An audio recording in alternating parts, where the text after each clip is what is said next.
Welcome back to your message from our Divine Compassionate Guides. Thank you again for joining me.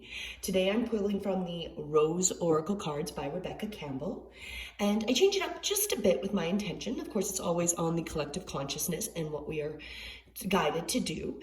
However, I was listening to Deep Astrology from my favorite astrologer, Leo King. That's David Palmer. I highly recommend him.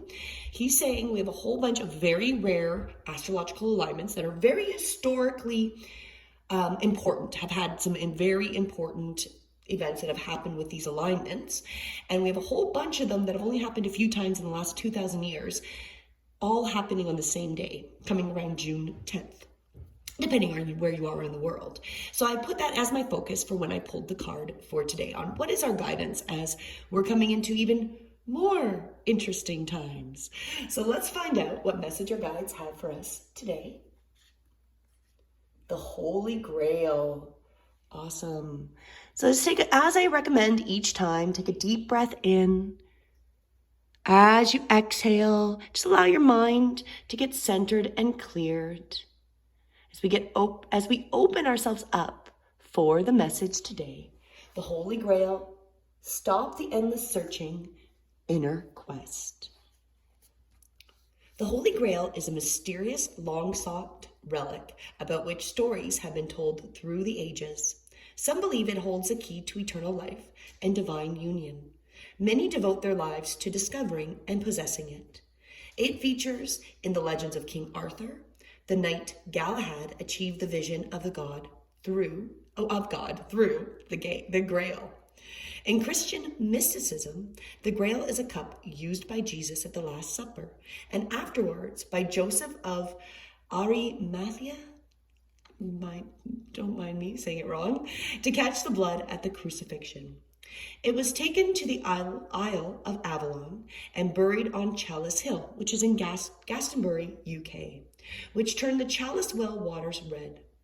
Pilgrims travel from all corners of the world to drink from these healing waters. Some believe the Grail legend predates Christ and was inspired by the wells and cauldrons of Welsh and Celtic mythology. The Holy Grail is the ultimate spiritual quest.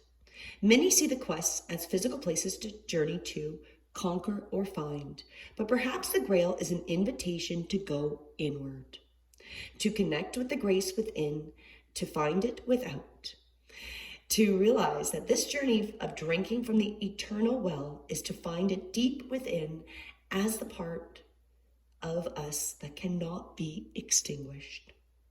Perhaps this is why the rose is a symbol that goes with the Grail. Her petals call us to spiral in, for it's there that we find the nectar of all we've searched for patiently, waiting for us to return to it. Stop looking without. Stop the endless searching.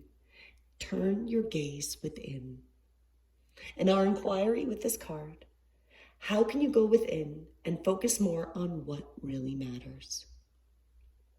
So with all of this happening, everything we're seeing and will continue to see happen, we are encouraged and being guided divinely to find our connection. Go within, find that peaceful spot, and focus on what really matters in our lives. Not the outside noise, but what really matters, the relationships and the people around you.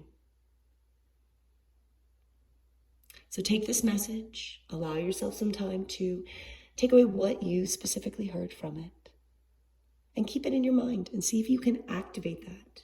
How can you go within more and focus on what really matters? As always, have a beautiful day, and until tomorrow, Namaste.